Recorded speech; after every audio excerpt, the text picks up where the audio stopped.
Welcome back to Hanoi, Vietnam, home of the 2019 MSI group stage. We just kicked things off right with a G2 victory over SKT in a very high-caliber game of League of Legends. But as we speak, LCS champions Team Liquid and the LMS champions Flash Wolves gear up for our next game. The only two teams returning to the group stage from last year's MSI. And it's obviously, sorry. Woo! Yeah, it's all right. Celebrating G2 over here. From the G2 all right, win. we're ready again. This is obviously two teams where, when we look at the history doing MSI, they're always fighting against each other, like NA versus LMS for a spot in the semifinal. Should be the same thing here. I think a lot of people will look at Flash Wolves and never think back to a lot of the old lineups. It is obviously a different team this year. And for me, like, Flash Wolves in the past was always the exception of the, the strength of the LMS. This time around, they really are representative of how strong that league is, or at least how Flash Wolves is relatively to the competition when they came through that playoff run. So for me, a lot of it is, can ShiauC, the new support, people said that he's incredibly skilled, was formerly rank 1 in Korean solo queue. How strong is he? How strong of a voice is he? Will being a rookie really impact his mood coming into his first international events? Those still come into my mind. This game means so much to me because, like, my initial prediction is that Flash Wolves and Fung Vu Buffalo don't have a chance of making it to the next stage. Top 4, bottom 2. Exactly. But if they're able to, like, perform strongly, I'm not even saying win. If they can come out strong versus Team Liquid, I think they have a real shot. I think it's going to be hard, though. I think Team Liquid match up very well against Flash Wolves. They're no longer a team like the ones we saw internationally the last couple of years who find one really good play style, where it's like, if you look at last year, it was a lot about bottom lane. Mabel would push his mid lane, and he would run down to the bot lane where Betty was a star player. They would get him fed on like a Varus or something. He would take a turn, and they would just kind of start snowballing. This team is a lot more standard. Rather, the new mid laner, instead of Mabel in this case, is a bit more like with his Azir picks, with Corki. He plays more for himself, he plays more for scaling, and that's not gonna speed up the game, which is the kind of style you normally want to bring towards a team like Team Liquid. Interesting. Okay, so while we talk about the stylistic matchup, I think it's interesting that we have evidence of both of these teams having already played here at MSI through the play-in stage. So first, I want to jump back to Team Liquid real quick, talk about takeaways from their 3-0 over Fung Vu Buffalo. And that's the thing, and actually just expanding it to just play-ins in general, it feels like the late mail, the change, if it was a betting situation, the late bets, it feels like people are, especially if you look at the community, a lot more kind of frigid about Team Liquid, given all the talk about the manner of their 3-0, and thus kind of on the reverse side, a little bit more positive about Flash Wolves. That's kind of what I'm seeing when I look out to the community in the last couple of days. And I know some people have already chimed in about that. I think Team Liquid, very obviously, we're trying to play to what they perceive the 2019 MSI meta was, in a way that SKT in our first series didn't, right? Team Liquid were playing fast. There were a lot of kills in those games. The action was not one kill first 14 minutes. It was much more action-packed and taking fights. And the moment that you try to adjust that style, you're always going to see some teething problems on the side of TL where they took too many fights and thus made some mistakes in doing so. So while I keep my position, I came in a week ago thinking Team Liquid. On the day, I'm also confident in Team Liquid. I can understand how you watch back those games, you think about them, you think about the TL mistakes, and thus you start kind of withdrawing yourself from NA hope. And I think that level of adaptation that we saw mid-game in that series, for me, I took a lot from that. I'm saying that in this tournament where we're seeing Invictus Gaming certainly going to be a team that's very similar in how much they just try and mess you up, try and change up tempo a lot of the times, that I think that if Team Liquid wants to be able to have a chance going up against those squads, that they needed to be able to match that pace. And I think that they showed that they can. They have a little bit more time, until they face Invictus Gaming and G2, and I think that level is really necessary. I mean, that's where the trepidation lies, though. Playing more towards G2 and IG's style, can they even begin to measure up to those two squads who are far more practiced in that style? Of course, that's not their opponent here today. It is the Flash Wolves. We already talked about some of the newcomers for the Flash Wolves who are trying to live up to kind of the legacy of that star-studded Flash Wolves roster since left to go to other regions. So let's talk about Bugi, rather, and ShiauC and what they're going to have to stack up against here this time around. And I think Bugi is the one that I go to first to influence kind of the points we're talking about, is that if you put together what Deficio, Raz, and I have been saying, if Flash Wolves are slowing down a bit, if they're looking for mostly team fights, which Team Liquid is kind of their bread and butter, they play that slower style, and also are going to take a while. What style we get is kind of the interesting question, right? Will TL try to play to a perceived tournament meta and play fast? when Flash Wolves is going to play a bit slower. I think to me, the real thermostat, the real litmus test here for what Flash Wolves is going to be at this tournament is their new jungler, their new Korean import jungler in Bugi. He is, you know, bread and butter, kind of that aggressive solo queue jungler that wins solo queue games always. If his aggression can take Xmithie, for example, by surprise, if he is dominating the jungle matchup, that can set the dominoes going for what could actually be a clash of styles. If he's controlled and it's just double slow style, I think Team Liquid's in Cloud9. And we now mentioned all the 3 new players. It is important to highlight there are still 2 of the old players as well. Hanabi, obviously, everyone knew him from last year, and then Betty, who was the big star on this team last year. It wasn't about Mabel anymore. It was Betty and Sword Art in the bot lane. Yes, different support now, but he's still a great AD carry. And I think it was a monster in play-ins. Monster in play-ins. Obviously, last MSI in group stage, he was amazing when Flash Wolves were actually the #1 team until the end of the group stage itself. So I still think that they can look to try and play towards bot side of the map with aggressive jungle ganks coming in. It will be less roaming from a mid laner, but that style is by no means dead. Hanabi can also pick carries top. Especially recently, right? He's been really performing during playoffs. Yes. Well, as we continue to talk about this series just ahead of us, we'll see the teams make their way onto the stage and take their place. And I want to see Hanabi come out and perform. Last time we saw him in internationals, he was really flat-footed. And that was unfortunate for us because we came into his debut in internationals playing Yasuo, the carries, and being able to be a top-side carry where MMD wasn't. So for Flash Wolves coming into this tournament, they really rely on Hanabi not coming out flat-footed. I mean, that Yasuo game, he made his name against Khan, right? Against Kings and Dragon at the last MSI. Then he had the slip-up at Worlds.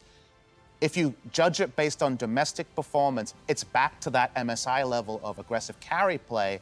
If he comes to this international tournament kind of is taken in awe by the scenarios and slows down again, then they'll lose what seems to be a vital cog of their recent win condition. Right, so can Hanabi step up and kind of be that top lane carry, live up to the performances that they'll need from him in order to come away with some victories? While by the same token, Impact is going to have to prove a similar thing. We did see, of course, that in the LCS finals and here in the play-ins, he's started to reach back towards those carries, but not without fault, as you mentioned, Papa Xmithie, that learning curve for getting back towards that style of play. Yeah, I don't think that he is not, like, he is a carry player. The main issue here is that he's more of a weak side player. A lot of the focus of the jungle, mid lane is going to be going to the bottom side of the map. And so oftentimes they send multiple people towards him, like 2-3-man dive, and he's able to come out the best of it. Yeah, and while he can play carries, Team Liquid as a team are not used to playing towards the top side of the map. That's why you call it the weak side. You know, you often want to move Xmithie to bot side instead and play around Doublelift and CoreJJ.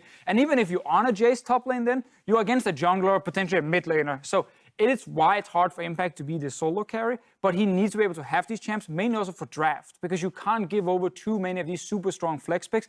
SKT just gave Ryze and Jace to G2. We saw how that went. You can't be in that situation if you're a Team Liquid. So you want to have stable top lane, obviously, so you can still focus on your strong side, which is bot. Jensen is not the guy to take over the game. It's still about the bottom lane. Well, we're looking at these two teams as perhaps the battle for 4th place and the final slot through to the knockouts here at the MSI main stage. With that, though, the teams are ready on the stage, so we're going to toss it over to Quickshot, Vedius, and Spawn for the call.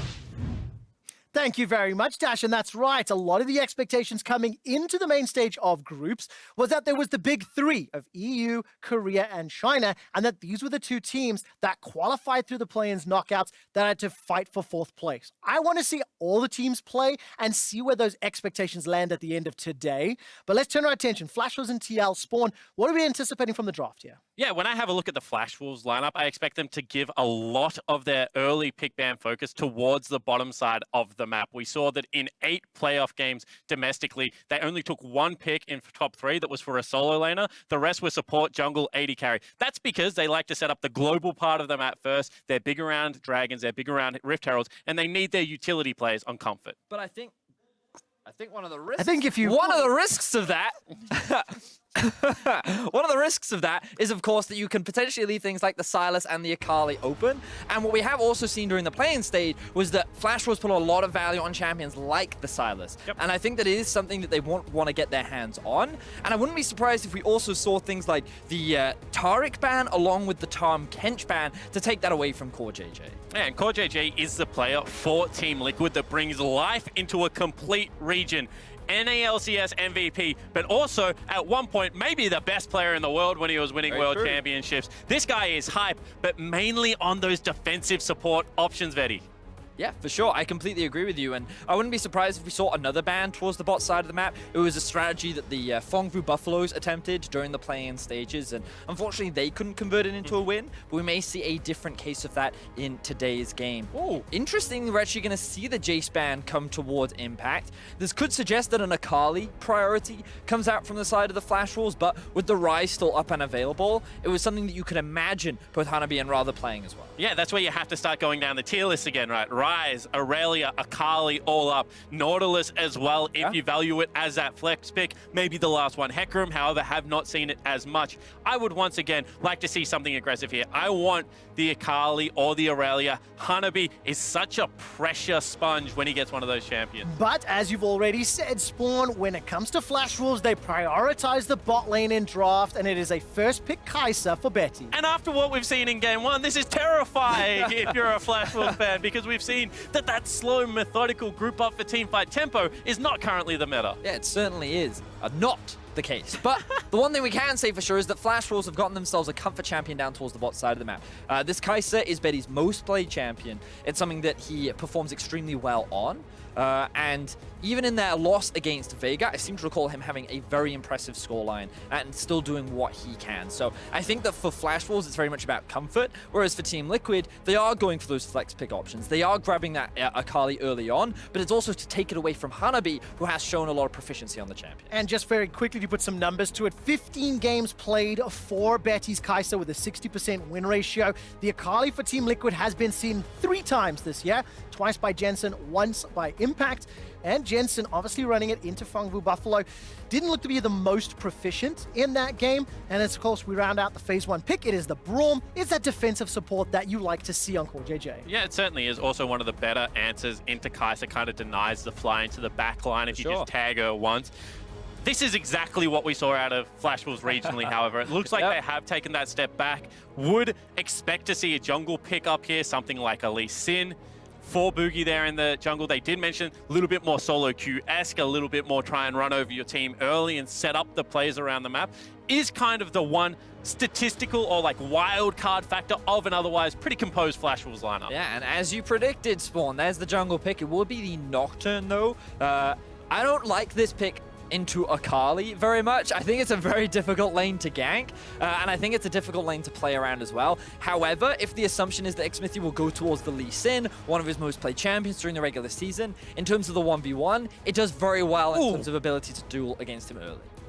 Probably the strongest bottom lane, however, going to be handed over to TL, and there have been very hot analysts at the moment saying how good this TL bottom lane can be. Now they've given over lane bullies.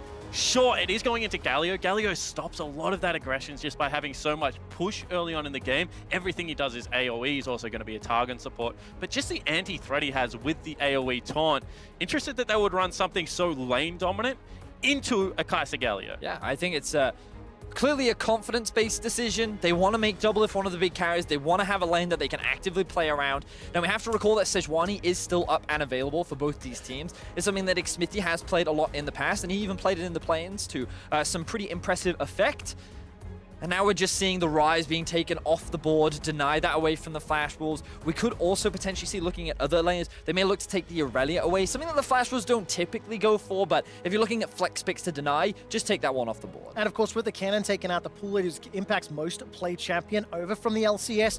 These two teams stylistically are fairly similar. They are on the slower end of gameplay. They like to have those laning phases that get extended and, you know, contest around those objectives. So that's going to start to influence what champions I'm expecting in phase 2. However, it is the polish of Team Liquid that I think gives them the slight edge in this case. We saw against AHQ in the semifinals that Flash Wolves forced overly much around those objectives that either dragged the game out for longer than necessary in a couple of the matchups. That series went to all 5 games, was a little bit more shaky in some of the mid-game team fights. I think that right now, Liquid's bottom lane would be incredibly happy. If they can get themselves, as you mentioned, a tank jungler, I'm even looking at something like the Gragas or the Sejuani. Sejuani just banned away. Yep. For Xmithie, they've got the perfect bottom lane to be able to transition around to those early game objectives. Yeah, I think so. And The one thing we can say right now for Flash Wolves composition, very dive focused, very good at just going in and fighting, which means that around these objectives that you already talked so much about Spawn, that Flash Wolves like to play around, it's easy for them to actually force these fights. Now, the Trundle is actually going to be locked in right now. Now, we would assume that this is in the jungle position, but it can be flexed up towards the top side of the map. Perhaps they're just waiting to see what the final pick is before deciding on that, but quite an interesting jungle pick coming out from the side of Liquid. Yeah, and whilst Jat not here for the international tournament, his patch notes live on here with Trundle coming out, buffing up the tanks, has been buffed. Also, with Pressy Attack, is quite a good jeweler against melee champions around Scuttle Crabs, and I feel like this is what the pick is about, you know, denying that early vision, being able to protect his lane. And of course, as a Jat stat would say, this is the first Trundle of MSI. Need to see exactly how Xmithie is going to handle this one, as we do anticipate that to land in the jungle. The last two picks, Flash Wolves are leaning towards scaling, team fight. It's the Vladimir hover after the Azir lock-in, and this is the Flash Wolves style of gameplay. We on the same patch as what I just watched a second ago, because this looks very different. Big grouping, team fight, AoE, wombo combo, coming out for the Flash Wolves here. They do have shades of split push, however. Vladimir, late game in a side lane. Very like 1-4 kind of comp, yeah. Now, looking at this draft, I would prefer to have the Akali up towards the top side of the map, have it into the Vladimir, because I know it can be a bit of a difficult matchup. Did he just counterpick himself? Is that what we're seeing now? I think the goal is to play around bot side of the map. I mean, the thing about the Gangplank is with the use of the ultimate, we've seen it multiple times from the side of Team Liquid, where they like to just invest resources into enabling Doublelift and CoreJJ. I do agree. I think in the early laning phase, Gangplank can hold his own pretty well against the Vladimir, but as you said, the scaling is definitely going to go in Vladimir's favor as the game progresses. And it's the hold its own that I have the problem with, Vetti, because that is the strongest team fighting top laner probably that exists in League of Legends right now. And they do have a very short range composition. If Hanabi gets towards that 2-3 item mark, he's going to have himself an Azir. You know, they can turn the lights out with Nocturne, the big flanks that come in. Hanabi not known for his team fighting at the moment. This is a guy that they prefer to leave out on an island and split push, but can now in this draft group up with their team. If TL don't get a massive early game advantage, the late game scaling out of Flash Wolves right now is a big advantage. I will say though that TL, if they do get the early game lead, they have options to be able to split up the map. With an Akali and a Gangplank, you could look to play on side lanes. And I do think that with an Akali, she can very easily hold her own against a Vladimir in the late game. It's a bit of a skill matchup because you can obviously hit a lot of those abilities through the Shroud, but still, I'm quite excited for this game. I think that the early game has no clear favorites right now. No, not at all. I mean, draft-wise, obviously leans a little to Team Liquid, but they need to execute on the draft. Both of these teams qualifying through the MSI play-ins knockout stage, and a lot of pressure on both the LMS and the NALCS.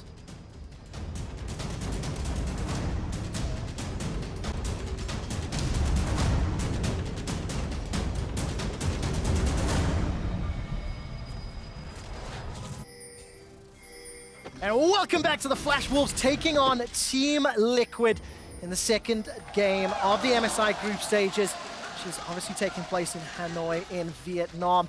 Interesting draft, not one we were anticipating or expecting, but now the onus is on Team Liquid to step up and not let this Vladimir Azir Kai'Sa get to the late game. Kane said in his interview that he wanted his team to play faster at this MSI. He wanted them to be able to trade blow for blow. We saw them successfully accomplish that against Fongvu. This is a team that also plays very quickly. Going into Flash Wolves, I expected potentially that TL would just play a little bit more tried and true, but it looks like that MO is continuing. But I do also feel that Team Liquid is also playing very Team Liquid. Like, they're investing resources towards the bot side of the map. Jensen is on a champion that he can look to make plays on. A little bit more towards the scaling side as well, but will spike very strong around the one item. And I just think that Impact will just have to sit and absorb as much pressure as possible. So, like, even though it's a little bit more early game focused and they have more tools and options in the early game, it still feels like very Team Liquid in my eyes. I mean, that line, Impact will have to absorb pressure. I've heard that all year long. You know, it's just something that's very important. And I just want to put some numbers to something you mentioned, Spawn. When Team Liquid took down Fongvu Buffalo, at 15 minutes, they had an average gold lead of 1,000. They only conceded 4 towers. They got 80% of the dragons, and they won in an average game time of 28 minutes. There was a lot of negative fan sentiment based on how the skirmishes played out. But I was fairly impressed that Team Liquid, they didn't overexpose themselves and they did win the crucial objectives to take the Series 3-0. And I think something often neglected is if a team runs at you in your jungle and fights you, oftentimes the best response is to fight back. So yes, the game's got down and dirty, but I haven't seen Fongfu play a clean game yet unless they're running over their opponents. TL certainly did not let that happen in their qualifying match. Now, the one concern that I drew from that series was Team Liquid's ability to set up plays and be proactive. They were excellent at punishing Fongfu Buffalo for a lot of the mistakes that they made, but like in Game 3 when they tried to set up the tower dive, they were overzealous. They tried too hard to force something, and I want to see this Team Liquid just be a little cleaner in when they're trying to force things, because I think they have a lot of options with this Team Liquid composition, and I want to see how well they can enable this bot side of the map. Because I don't think fans are critical of the class of players, maybe outside of Impact at times. However, it is that stylistic choice of being reactionary that we do not want to see emerge in this current meta. SKT was just punished for it by one of the best in the world in G2. See whether Flash Wolves can do the same. And even more importantly in this game, Spawn, you cannot be reactionary to a Vladimir, Azir, Kai'Sa. We're 3 minutes in, the laning phase is going literally as anticipated. As Flash Wolves starting to shove forward both top and middle, some early backs already. Betty has already grabbed himself that cull in the bottom lane and playing a little bit bold, anticipating a longer laning phase. Well, the thing is, this is something that Spawn was talking about in the draft. We might not have time as we're rather getting ganked. Yeah, Pillar of Ice comes up, but really easy with those concrete and shifting sands to escape for Rather. So here, Xmithie just trying to alleviate some of the pressure in the mid lane as Akali, melee champion versus Azir, range champion, struggles a little bit during the early laning phases, but that will change once she hits level 6 and has a little bit more kill pressure. And Rather is actually the player on loan from Griffin over in the LCK. Played with the game throughout 2017. Now, big control mage player. They do rely on him as that late game endurance policy, as would have been known in years past. However, still able to show aggression at time, has a very deep champion pool. Azir is one of his better picks, actually, and I'm very curious to see how TL's newest international member in Jensen is able to go toe-to-toe with him.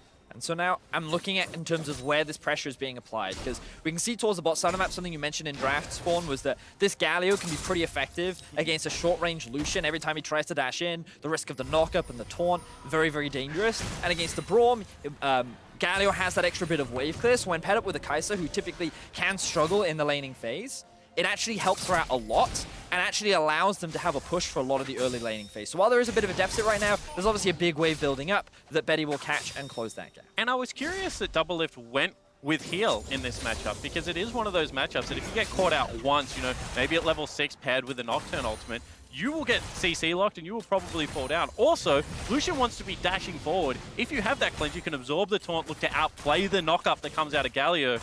Doublelift and CoreJJ obviously very happy to scale equally in this lane. They're going to be arguably stronger at that 1 and 2 item mark, so maybe looking to utilize that advantage, get around the map earlier is what I want to see out of this TL bottom lane. So now my eyes move towards the junglers, because you can see that Xmithie, he recognized that he has pressure both bot and mid lane, so he looked for a bit of an invade. And Trundle can be very effective early trades. You see a fight in the bot lane. All right, Betty's already flashed, and now ShiauC forced to flash as well. Xmithie got that Pillar of Ice. That's going to block out the Justice Punch. Got interrupted as well.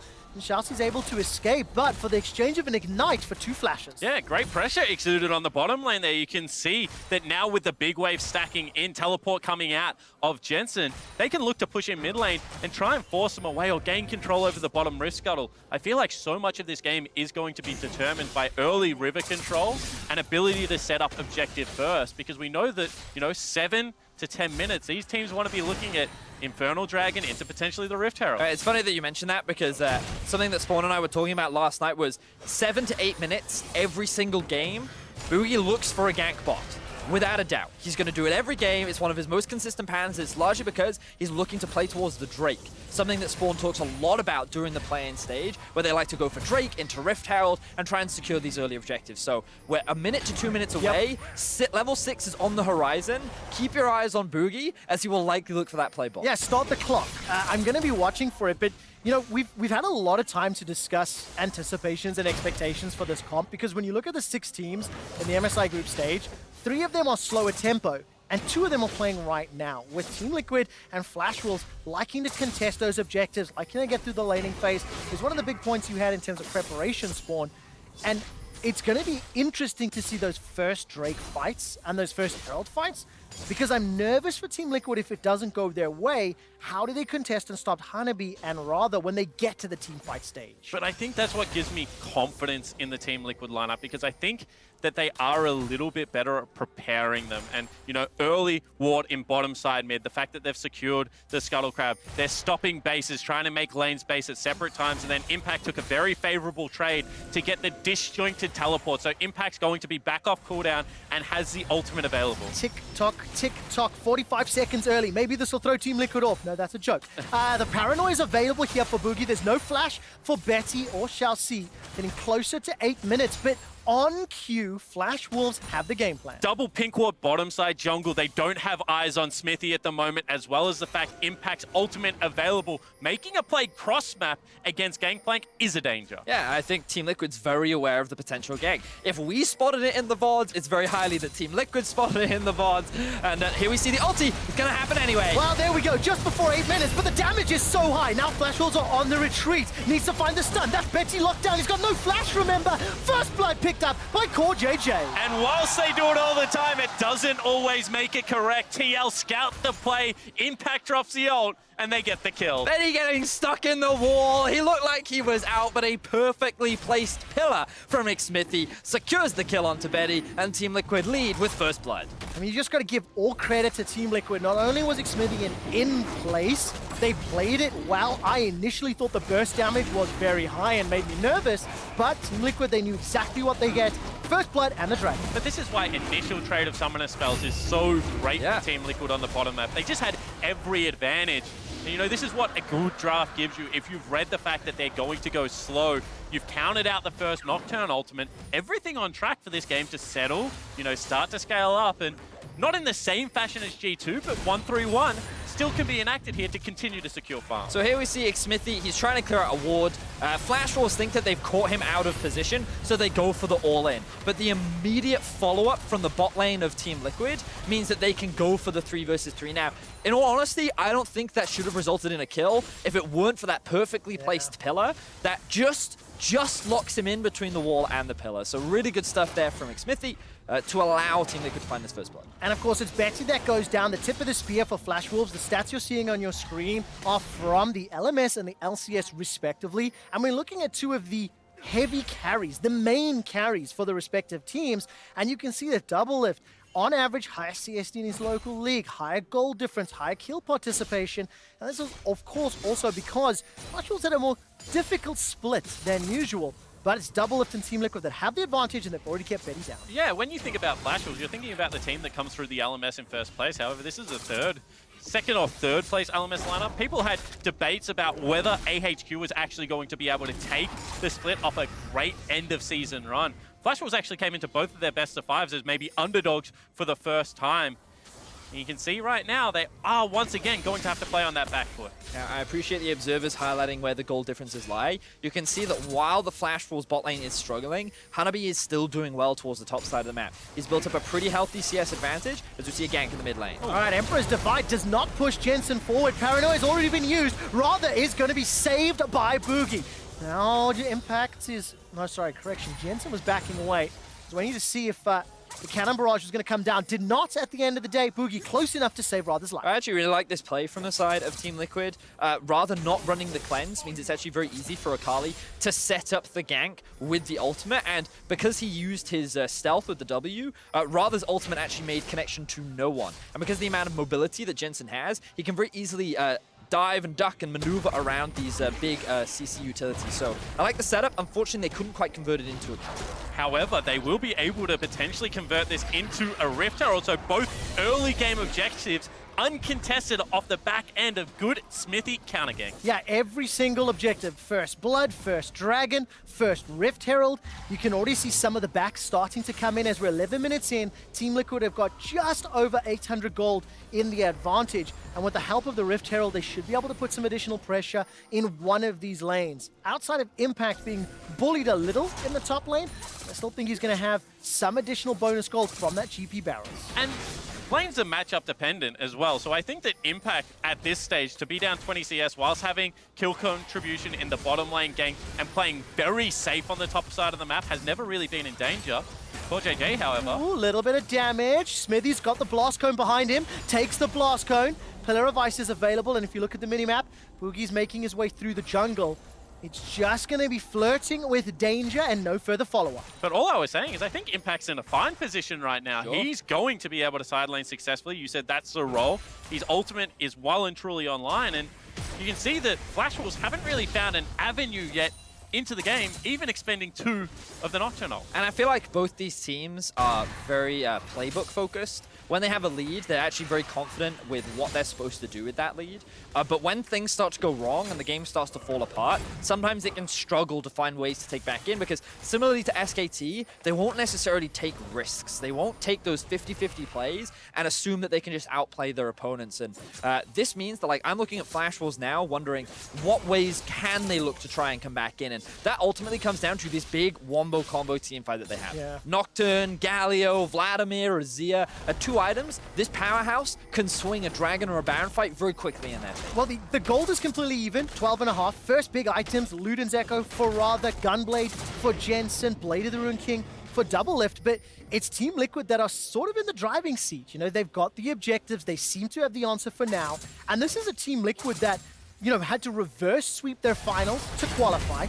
They've got 3 consecutive LCS titles in a row. This is their second MSI appearance, and all eyes are going to be on Jensen and CoreJJ, the 2 big roster swaps coming into the season. And in my opinion, one of the big ways in which they made this reverse sweep happen was by enabling and playing through their bot lane. And they are doing exactly that. Huge props to Xmithie, finding ways to punish Bugi in the early game. They're committing by bringing this Red Peril down towards the bot side to give Impact the freedom to now move out of that 1v1 and then move Doublelift elsewhere on the map. And it just feels like they are enabling their star carry the way in which they should be. But we'll see whether this is going to be a counterpunch from the Flash Wolves. No pulling out of the play. So now they've got themselves a 30 CS lead. Play onto Rather again. All right, there's the paranoia. Bugi's going to be trying to help out Rather. That's a dash forward there from Jensen. Bugi's going low to Doublelift. That gets on the board. Second kill of the game and the first for Dia. And Liquid just playing this game on the front foot, being able to rotate up through that forest meant that there was no prior vision established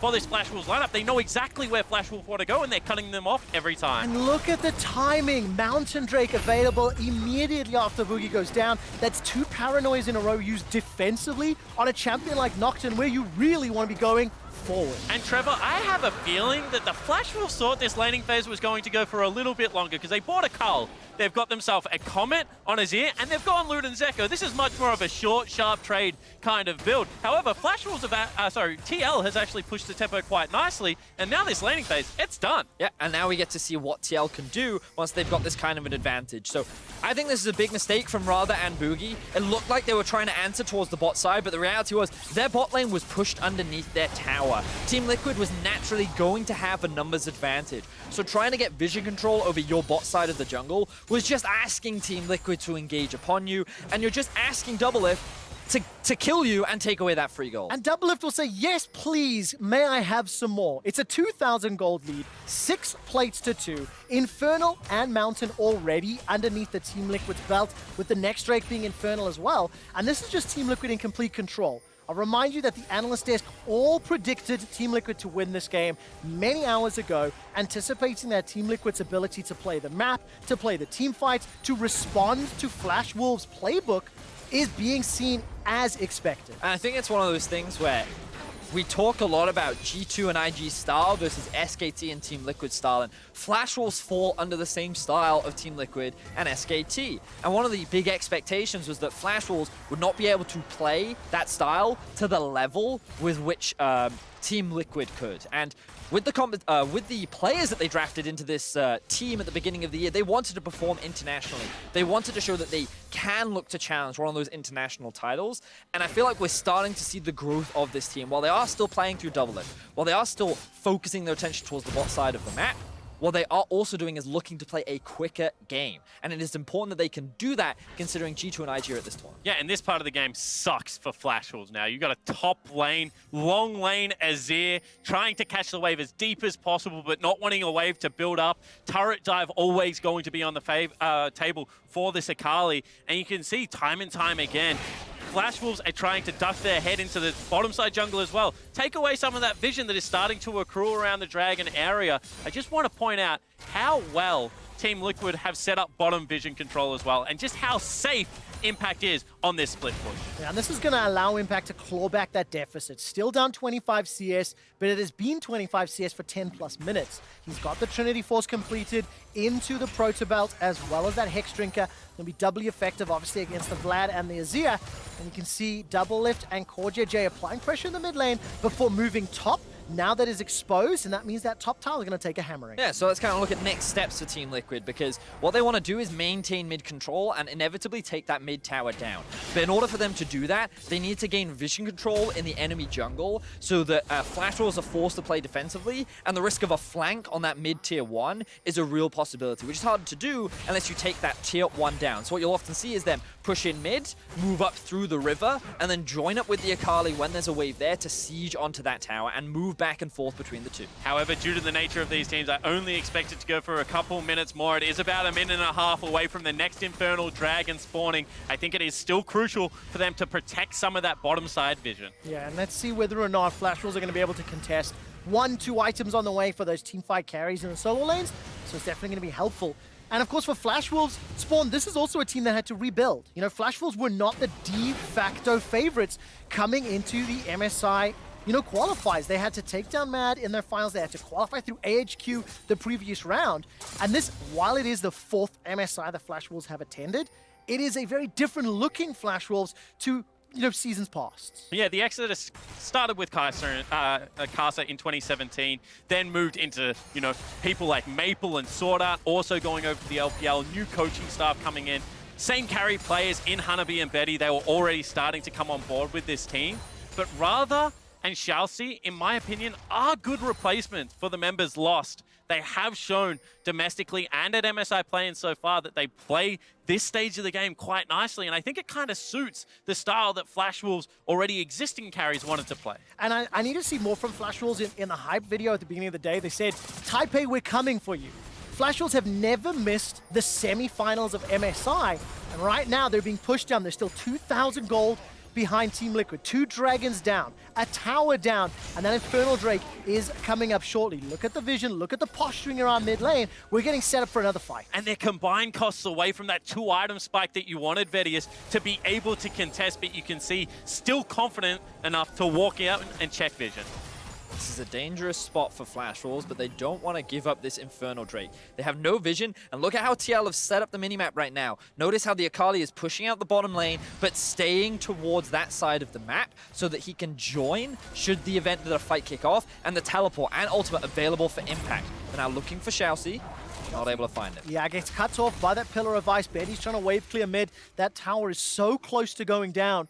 But with the objective being up, that is the focus, and that is what both Flash Wolves and TL are focusing on. And just there is why we talk about mid lane priority. The fact that Betty had to show on mid lane, Doublelift was able to duck into Fog of War, meant they get to start up the Dragon for free, see whether the fight comes. Jensen's making his way up from the Tri-Bush. That's the Paranoia already thrown down. Dragon is now being interrupted, and the teleport comes out from Impact. Impact finds himself in the middle of the melee. He's in trouble. The second Infernal is picked up by Xmithie. Now CoreJJ is backing away. Emperor's Divide throws Team Liquid aside. Jensen is on to Betty. Putting the damage down as ShiauC is already out. Jensen finds the second of the fight, and now Bugi's running for his life on the wrong side of the rift. Hanabi gets tagged by a Winter's Bite and will pick up Xmithie with at least a transfusion. The stun comes down, and Jensen picks up another. They get the Dragon, they get the kills, and TL now in firm control of this game. Flash Wolves, the way in which they approached this fight was disastrous, throwing absolutely everything at Impact. The weakest member, the guy that is branded as absorbing pressure,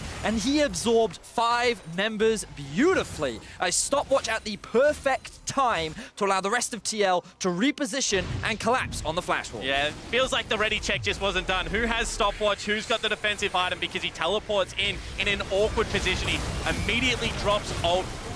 stopwatches away, still has himself the defensive item of the Hex Trinket as well. You can see that Flash will split across terrain, can never get 5 members together, and TL just start walking over And I them. think that's the biggest thing, Spawn. The fact that Flash Wolves initially looked like a cohesive unit, all grouped up, they then immediately split apart. Akali, Lucian, this is their playground. Oh, 2v2, 3v3, small choke points. Let us dance. Let us have that duel. Every time we're going to come out on top. 3,000 gold in the lead. The mid tower fell, the Infernal fell, and Team Liquid, despite having that composition that you go, ooh, don't make mistakes early, they haven't.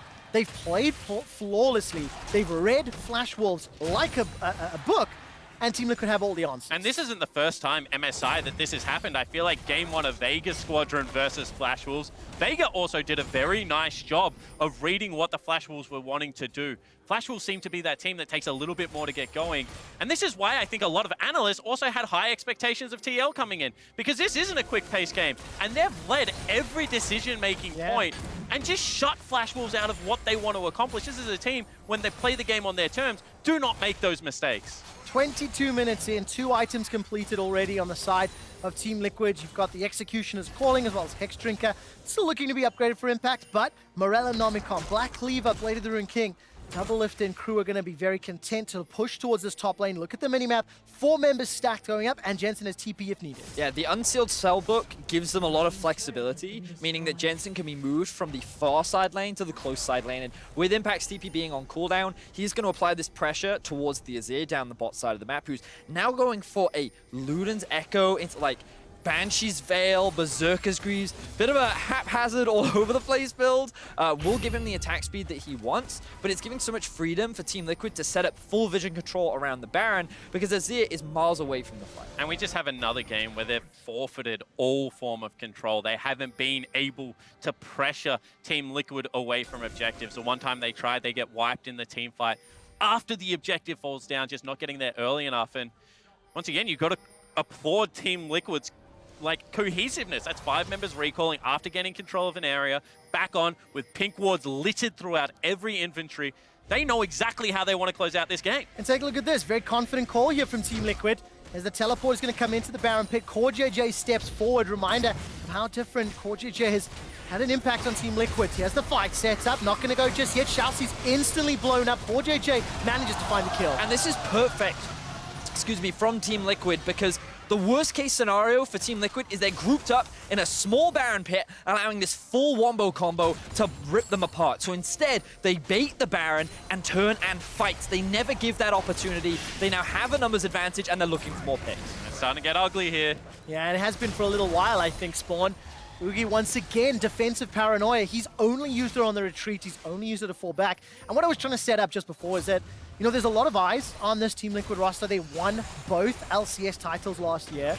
And after MSI, when, you know, Ole ended up benching himself quite dramatically, there were changes coming into the 2019 season. And while TL found regional success, they now need to step up on an international stage with Jensen, with CoreJJ, and with a lot of fans at home being extremely critical of everything that they do. Yeah, certainly. And I think that Jensen is someone that has proven himself on the international stage. Hold that for the fight. Well, he's got another opportunity. The taunt will come out from Xmithie. Look at that pillar of ice. Jensen goes all the way back in. Rather is chunked so low. ShiauC goes down as Jensen finds yet another kill. Hanabi forced a proto bell to safety. And of course, the ShiauC once again going down. TL are using Baron as a perfect bait. Well, honestly, this is just great use of vision control, because they have so much vision in the river. It means that Flash Wolves have no idea what's going on. They've abandoned the bot lane completely because they've ran out of teleport. So they've just been awkwardly dancing around this objective, looking for something to get them the way back into the game, and Team Liquid don't give it to them. The moment they overstep, they punish the mistake. And again, this is what Team Liquid is so good at. You make a decision, they read it, they punish it, and then they snowball from there. And an equally scary gold graph as we saw in game 1. It's felt a little bit more slower, but the inevitability has still been there for the North American lineup.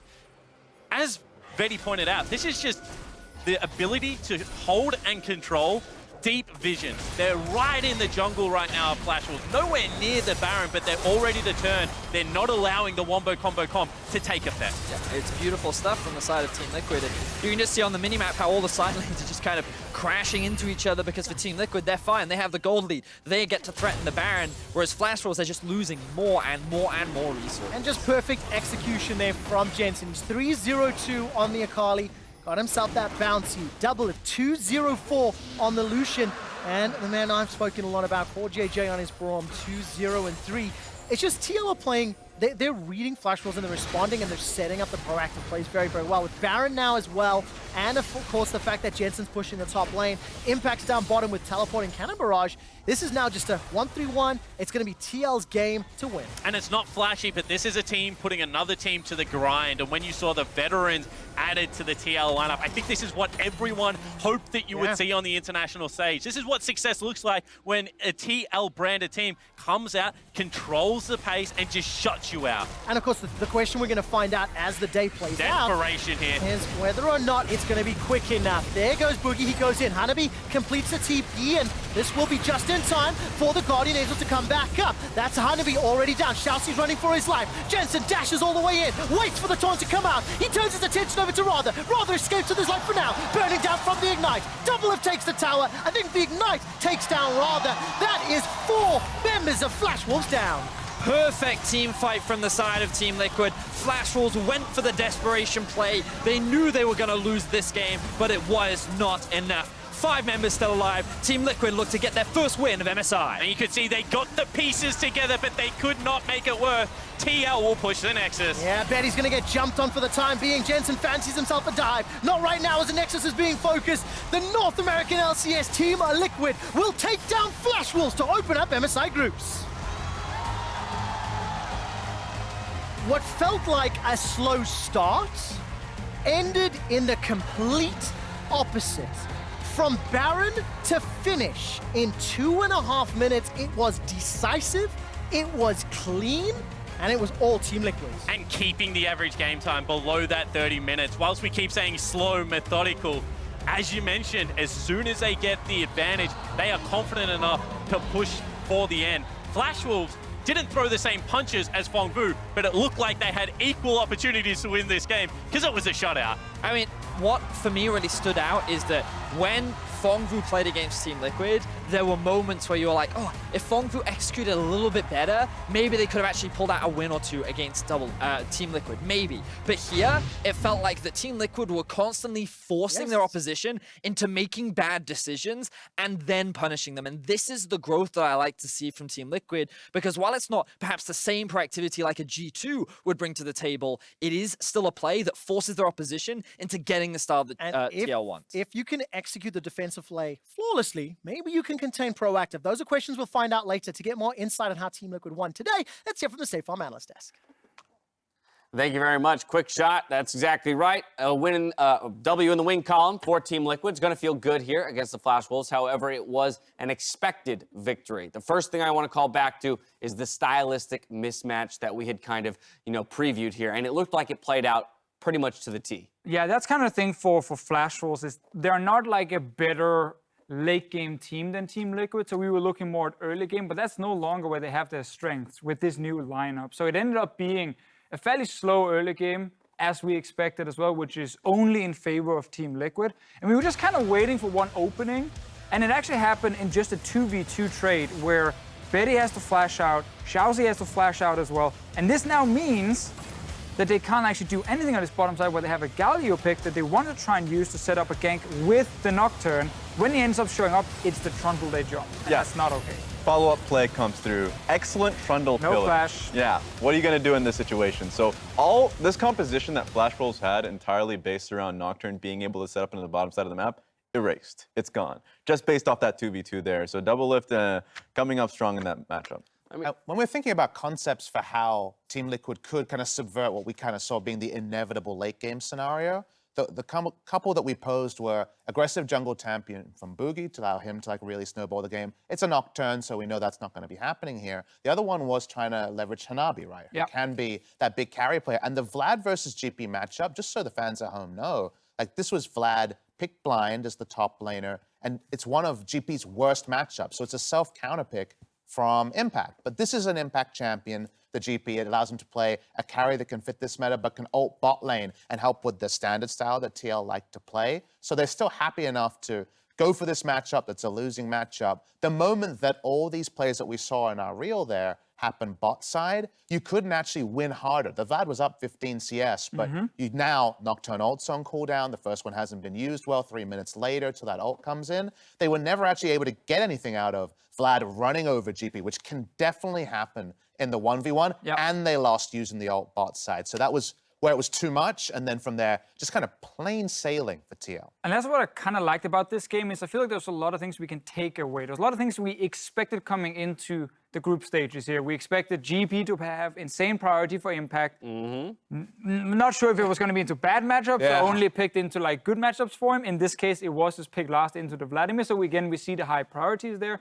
We got again to confirm how flash rolls in the early game are not as explosive as they've been in the past. And we got to see Team Liquid say, we don't need to play like we did against PvB. No. We don't have to run into and take every single fight because Flash Wolves were not forcing fights against them. And we got to see the LCS-style Team Liquid in this first game here. Right, as a matter of fact, perhaps the game-deciding fight came not too long after that bot lane skirmish here around the Infernal Drake. Again, the Flash Wolves coming in on a teleporting GP, but it's going to be a near wipe. Yeah, they also try to Nocturne ult onto the GP and everything, and then Galio dies before he gets the ult off, and Hanabi hasn't really gotten the flank off, and Jensen just gets free hits on Betty. Like the entire structure of that fight was chaotic, sure for both teams, but specifically for Flash Wolves coming in a deficit, they need to be able to protect Betty coming in front to back, and he just sees the mid laner, like, oh, I guess we're done here. Yeah, and when you play against Braum, Trundle, GP, you're not against any hard engage right there, but you're against a lot of really good abilities that can zone you if you're trying to run at them. And when they're engaged onto GP, it's Flash Wolves trying to run at Team Liquid, and then this composition is just so good as you said, protecting backline as well. And like you slow down basically 24/7 because you're either in a GP ulti, in a Trundle pillar, or in a Braum ult. Like you're never actually able to run at normal speed, so it's really difficult to kill anyone on Team Liquid side. Now, this was the first showing of the two teams that have been talked about as maybe competing for that 4 slot. TL gets the better of Flash Wolves this time around, but I kind of want to get a sense of, based on what you've seen here and what we saw from TL in the play-ins, on how they might be able to roll this forward against that top 3, because this same composition, perhaps, against a G2 doesn't look the same, I'm sure. Here's my takeaway, is that if you just focus on the TL side of the draft they selected, they played it well. I think the opposition level is something that we expect is going to be lower than those 3 teams, so we can't really say X versus Y here, but if I'm just looking at TL, just like how I feel about them a few days ago, I think there's a lot to like here, but I mean, the rubber has to hit the road against those big teams, and we're going to see that before too long. Very happy with the bottom lane. We wanted Doublelift and CoreJJ to look good, and they did. Fair enough. We won't see the true test for TL until tomorrow, but we'll see what the victorious bot laner thinks about that game as he's standing by with ShiauC. Thank you very much, guys. I'm here with Doublelift after Team Liquid opens up their MSI with a very impressive victory over the Flash Wolves. Now, Doublelift, you guys were favored in this matchup beforehand, yet it was incredibly clean, incredibly convincing. What does it mean to you to open up MSI with a win in that fashion? Definitely feels really good. Like, they picked all scaling team comp, so if kind of like the memes that we're really slow and like we're not aggressive enough, we're not proactive enough early game, like if we lost to that kind of team comp, it would be really depressing. So I'm glad we were able to, get small leads everywhere and then turn those into big leads. Yeah, I think that's an important point. Also, your coach Kane said, well, we'll have to kind of work on the fact that we are a bit slower than some of the other teams here and we want to be more aggressive. In the past, though, a lot of time when teams have wanted to change just before an international tournament, it hasn't always been great, or it's a hard thing to do. So what's your approach to that? Well, I think the main thing is just like you should never expect like a big transformation with a team or even a player. Like no one is just like could do a complete 180. It's gonna take like years and years of playing to make those big changes. But I think what people see and like between, for example, like G2, they just like explosive, super insane outplay playstyle where they just take a lot of fights and they win through lane. Like that kind of dominance, it's really not that far off from every team. Like every team just makes like really small changes and it makes like a really big difference in the long run. So we focus on like getting the small things down perfectly versus trying to make drastic changes. And so I think we play our play style really cleanly. Yeah. And yeah, it just works out. I mean, I have to concur. It has been looking very impressive. And of course, this is such a hyped roster coming into this MSI. You've also said, well, this is the time to win internationally. This is the year. What are the points about TL that, in your mind, are so good that are going to bring you a lot of wins at MSI and hopefully a final? Well, I mean, this MSI, we have Jensen and Core, and they're basically just Smurfs. They're just so good. Like, they do everything right. And I like our team in general, like, I feel like overall we do almost everything right. And like in our view of the game, like if we can't like play at the same pace as like some of the other teams and do the plays that they do, but like the plays that we want to do and like the stuff that we want to work on, I think we're basically like almost exactly where we want to be. And yeah, I mean, the pieces are just there for us. Like, I'm really confident. I think we're the best team at the tournament, and we just have to go out there and win. Fantastic. I love to hear it. Final question. You have Fangbu Buffalo later as well, but a lot of people are looking towards tomorrow. Matchup versus G2 and versus IG. What are your expectations for those, probably some of the hardest games you'll play in the group stage? We're going to stomp them. Okay, fantastic. I love the confidence. I love the fact that you played so convincingly here in Game 1. Congratulations, Doublelift. TL taking home their first win at MSI. We're going to take a short break, but when we come back, it will be the home team, Fangbu Buffalo, up versus the world champions, IG. Don't go anywhere. Now Flash Wolves are on the retreat. Needs to find the stun. That's Betty locked down. He's got no flash, remember? Bugi is going to be trying to help out rather. That's a dash forward there from Jensen. Bugi's going low to Doublelift. That gets on the board. The second Infernal is picked up by Xmithie. Now CoreJJ is backing away. Emperor's Divide throws Team Liquid aside. Jensen is on to Betty. Putting the damage down to ShiauC is already out. This will be just in time for the Guardian Angel to come back up. That's Hanabi already down. ShiauC's running for his life. Jensen dashes all the way in. Waits for the taunt to come out. He turns his attention over to Radha.